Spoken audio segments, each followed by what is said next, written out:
je vais te donner le secret pour avoir une box sans défaut. Avant ça, si t'es pas encore abonné à ma chaîne, je t'invite à t'abonner dès maintenant pour suivre tous mes conseils. Comment avoir une box sans défaut? Très difficile. Le secret, il est très simple, mais en même temps, tant qu'on ne le sait pas, eh ben on va pas penser à l'appliquer. Je t'explique dans un cas concret. Admettons que tu apprends à faire une technique, on va dire le direct du bras avant. Donc on te montre, on t'explique les détails, on te le montre doucement. Toi, tu vas avoir une image de la chose, tu vas commencer à le faire et rapidement, tu vas commencer à mettre une certaine vitesse. Pourquoi? Parce qu'on a tous tendance à avoir envie de se mettre dans la peau du boxeur, c'est-à-dire de faire la technique à vitesse réelle. Et c'est justement là le problème. Parce que à vouloir aller un petit peu trop vite, il y a des petits détails techniques qu'on n'a pas remarqué, qu'on n'a pas vu, qu'on n'a pas bien ajusté, et donc que tu vas mal réaliser.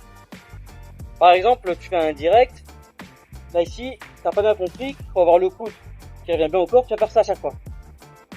D'accord? Et tu vas répéter.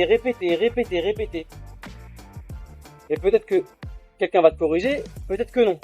Et même si on te corrige, tu vas oublier rapidement la correction parce que à partir du moment où on a répété un mouvement plusieurs fois, à plusieurs séances, sur une longue durée, et bien le mouvement, tu le fais presque automatiquement, tu l'as enregistré.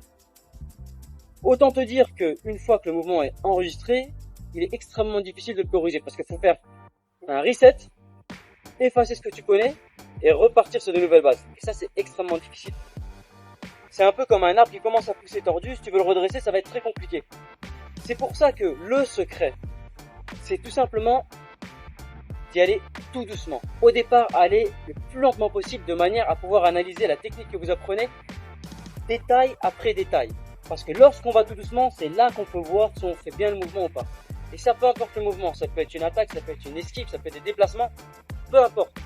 Apprenez déjà à faire tout doucement, vraiment tout doucement, de manière à pouvoir analyser étape par étape chaque détail.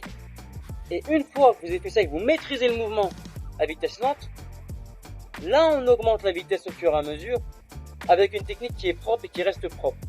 Et on enregistre un mouvement qui lui est parfait. Et une fois que le mouvement parfait il est automatique, on a tout gagné. Voilà, j'espère que ce conseil va te servir et que tu as appris quelque chose aujourd'hui. Si c'est le cas, mets un j'aime dès maintenant. Abonne-toi si ce n'est pas encore fait. Dis-moi en commentaire ce que tu en penses. Partage tes impressions. Pose-moi des questions si tu en as. Et je te dis à très bientôt pour la prochaine vidéo.